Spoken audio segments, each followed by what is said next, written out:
बच्चों, मैं बीके तिवारी और आज हम अपनी हिंदी की कक्षा में पहले पाठ की शुरुआत करेंगे। तो सबसे पहले हम संदर्भ देखेंगे कि प्रस्तुत पद्यांश हमारी हिंदी की पाठ्य पुस्तक के काव्य भाग में संकलित प्रेम माधुरी शीर्षक से अवतरित है। इसके रचयिता हिंदी साहित्य के युग निर्माता कवि भारतेंदु हरिश्चंद्र जी हैं। अब हम प्रसंग देखेंगे। प्रस्तुत सवैया छंद में गोपी अपने प्रेम की विशेषता का उल्लेख करती हुई अपने मन की खीज को अभिव्यक्त कर रही है। तो देखिए, मार्ग प्रेम को समझे हरिचंद यथारथ होत यथा है।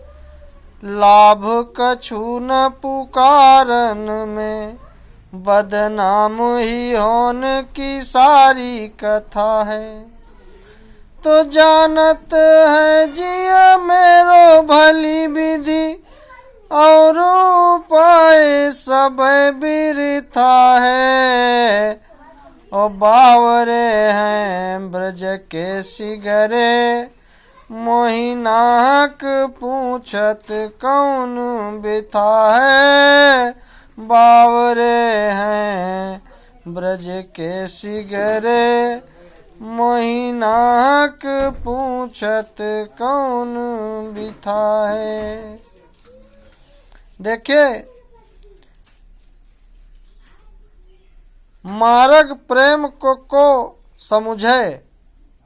मार्ग माने रास्ता, मार्ग माने रास्ता। प्रेम को समुझे हरिचंद, हरिचंद माने भारतेंदु हरिश्चंद्र जी, जो प्रस्तुत सवैया के रचयिता हैं। यथार्थ, यथार्थ माने यथार्थ, अर्थात जो सत्य हो।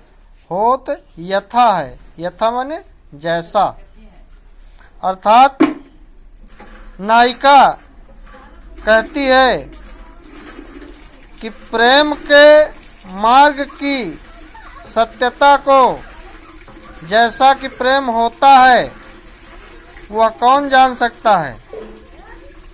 अर्थात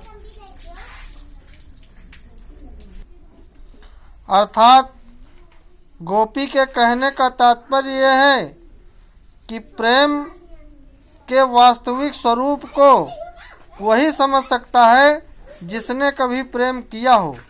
जिसने कभी प्रेम नहीं किया है वह प्रेम के वास्तविक स्वरूप को नहीं जान सकता।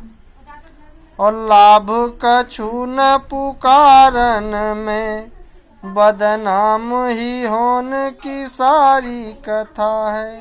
पुकारन में माने बताने में, अर्थात गोपी कहती है कि प्रेम के अभिव्यक्ति को, प्रेम के स्वरूप को किसी से बताने में कोई लाभ नहीं है।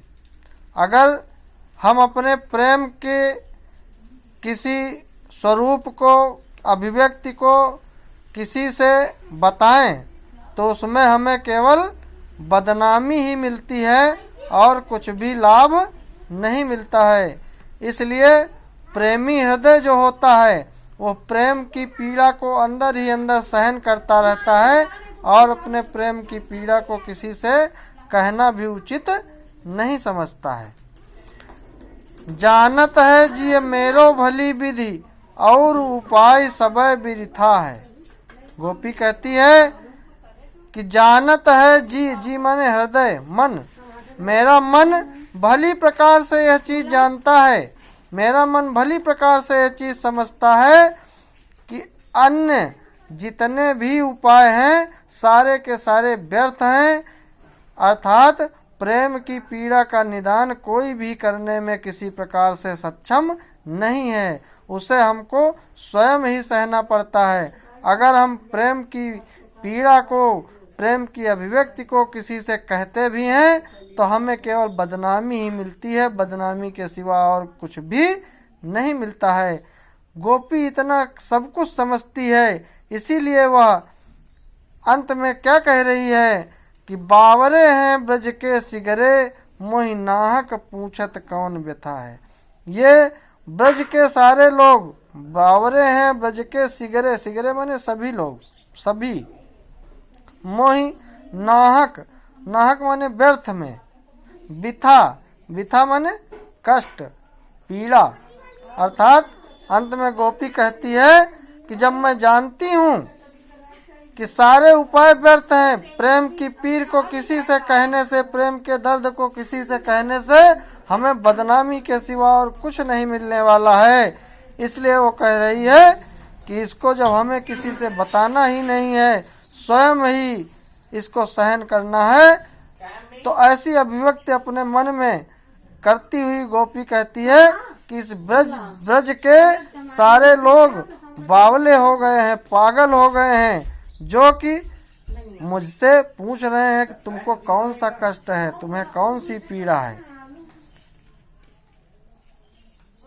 आगे हम साहित्यिक सौंदर्य देखेंगे। प्रस्तुत पद्यांश में गोपिका ने विरह की पीड़ा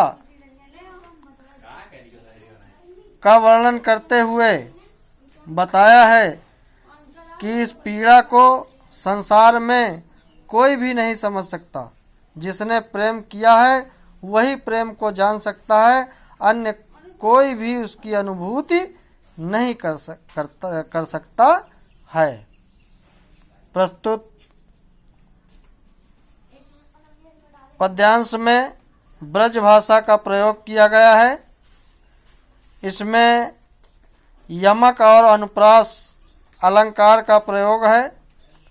रस विप्रलंभ श्रृंगार है, गुण माधुर्य है, शब्द शक्ति लक्षणा है और छंद सवैया है।